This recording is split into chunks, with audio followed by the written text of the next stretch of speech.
டொமஸ்டிக்குமே mechanical ரொம்ப important. ரெண்டாவது ID ஃபீல்டில் நீங்கள் பார்த்தீங்கன்னா ஆல்ரெடி சொன்ன மாதிரி தான் உங்களுக்கு ரெக்யர்மெண்ட் ஜாஸ்தியாகிட்டே இருக்கும். ஆனால் அந்த ரெக்யர்மெண்ட் எப்போ வேணாலுமே கம்மியாகும். டெக்னாலஜிஸ் வந்துட்டு டே பை டே இன்க்ரீஸ் ஆகிட்டே போய்டும்.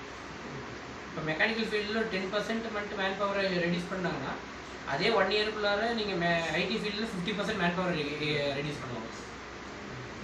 பட் எல்லாமே ரேஸ் தானே.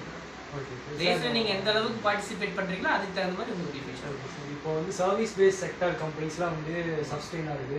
ஆனால் மெக்கானிக்கல் கோர்ஸ் கம்பெனிஸ்லாம் வந்து ஆண்டர்பிரினர் கொஞ்சம் சஸ்டெயின் ஆக மாட்டேங்குது. அதுதான் வேலை செய்யணும். சிம்பிள். என்டர்பிரினராக வந்து இப்போ நான் ஒரு என்டர்பிரினர் தான். நியர்லி நாங்கள் தூங்கி கிட்டத்தட்ட ஒரு 20 நாள் இப்போ மதியாக தூங்கி அந்த மாதிரி ஒரு விஷயத்து இருக்குது. அதெல்லாம் வந்துட்டு நம்ம ஒரு என்டர்பிரினர்னா சும்மா கிடையாது. ஏன்னா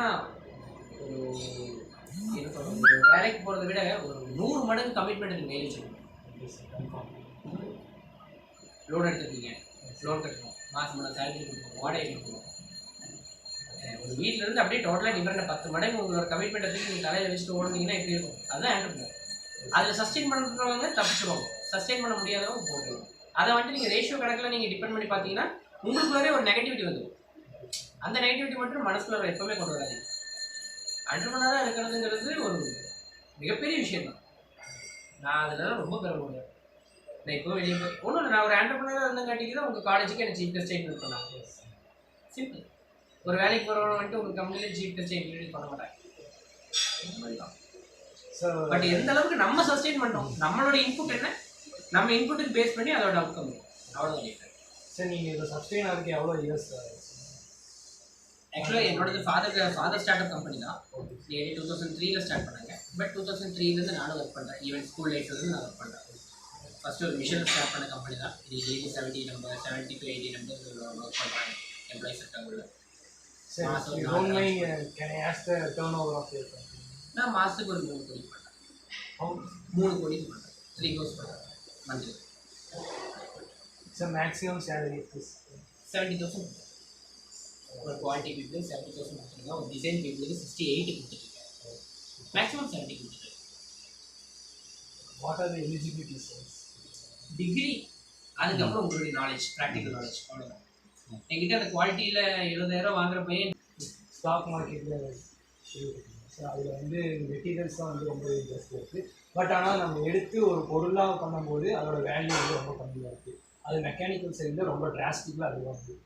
ஸோ அதோட காரணம் வந்து உங்களோட ஆண்டர்பிரினராக இதுக்கு மெயினான காரணம் பார்த்தீங்கன்னா ஜியோ பாலிட்டிக்ஸ் தான்.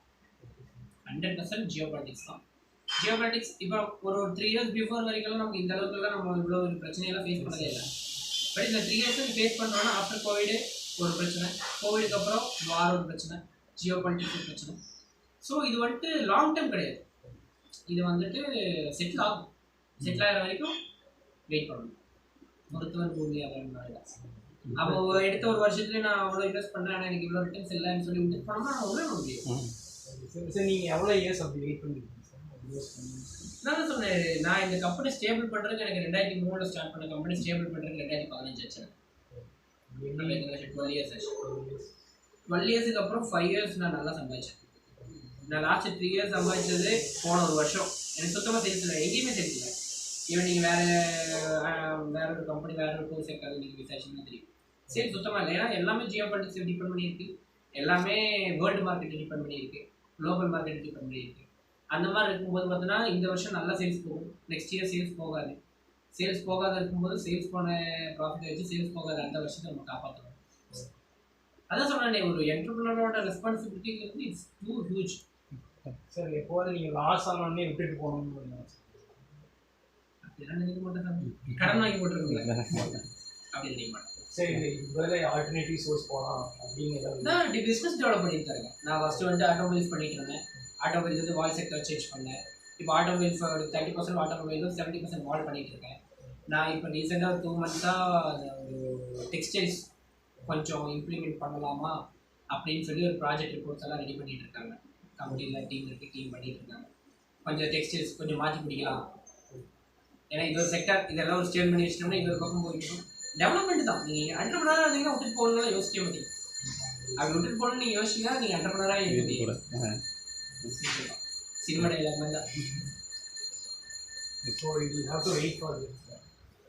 வெயிட் இல்லை, you have to prepare for that.